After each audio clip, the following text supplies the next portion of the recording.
Hey, this is Lucas, and this is my Reverb plugin for our final project.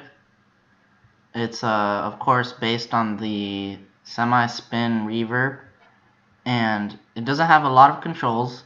It has one master control that's called dark, that makes the low pass filter and some of the all pass and comb filtering more severe, but it doesn't sound it doesn't destroy the reverb, of course. And then just your regular controls, RT60, dry wet, and then pre-delay. And now I'm going to show you my diagram.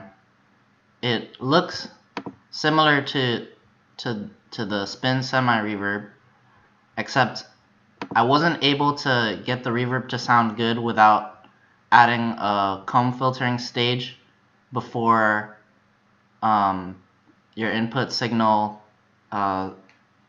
sees anything all pass filtering wise, and I'm not sure why that is, because I figured that if I just implemented this diagram here, then it would have already sounded like a good like a decent reverb already, but it sounded it had a whole bunch of ringing, and then it just didn't sound good at all. So I took influence from the Reverb Toolkit plugin and added 6 comb filters in this comb stage right here, and then the rest is same for the snake-like path that your input goes through for two all-pass filters in each branch, and then a delay. And then each simple delay I use for each delay in the branch has a value of like it goes upwards from like 68 to like 75 milliseconds. Okay, so now I'm gonna preview the sound of it really quick.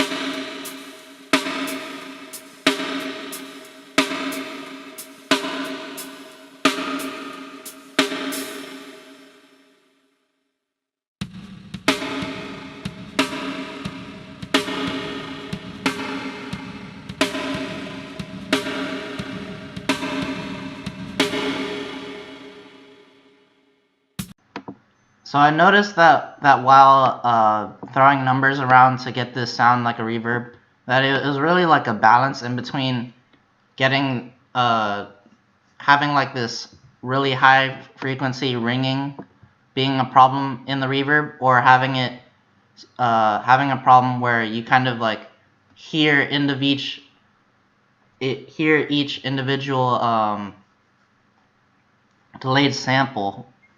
So it's like almost like a tremolo kind of. So like it kind of sounds like that if I turn my dark all the way up, and this reverb in itself is like has like a lot of really high frequency content that's like kind of like ringing a little bit too much. But it's definitely the best that I was able to get after playing with values for a while. And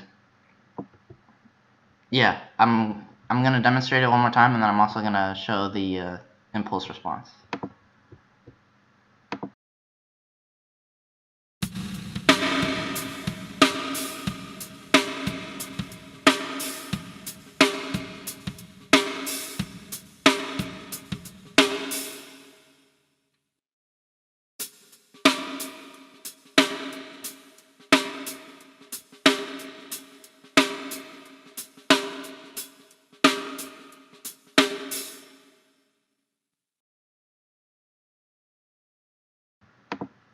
Okay, so now let me show the impulse response.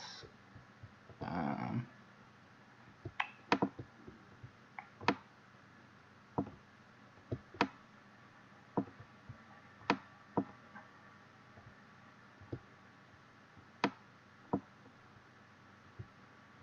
So I think it has a pretty decent, if I turn the darkness down, let's see if it has more.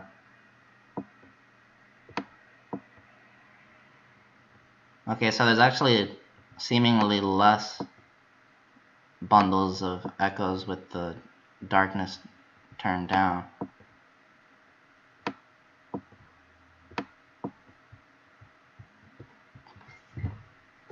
Yeah. Let me see if I turn.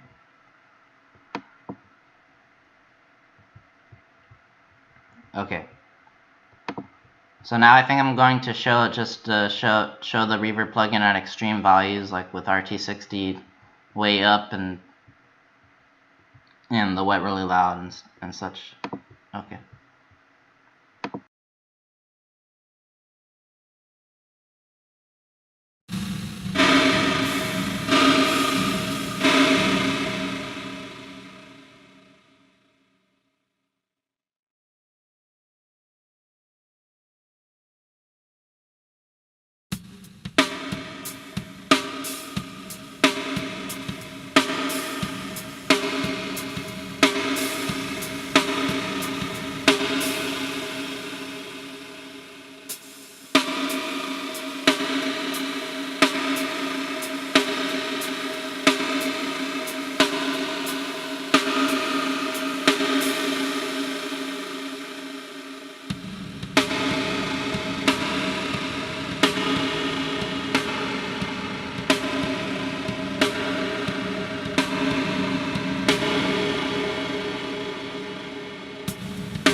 Okay, so now I'm gonna test the reverb with my values really low, but especially when putting the reverb time all the way up and turning the wet very high so you can hear very clearly.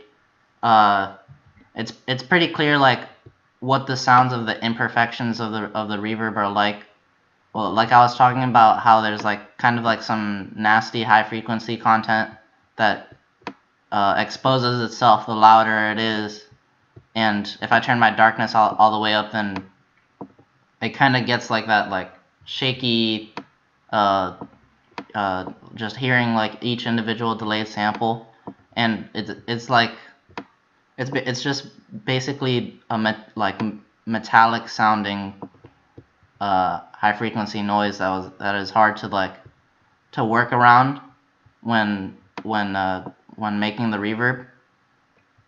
But if I have my darkness at like a happy medium, and then if I set my values to like a more tolerable level like that you would actually use for a recording, I think it sounds pretty decent. Let me just show the values at small values really quick.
Okay, so yeah, that's my plugin basically. I'll just end with setting the values to something that would seemingly be on an actual recording, maybe. And then play with the darkness knob to see what that does, and there you have it.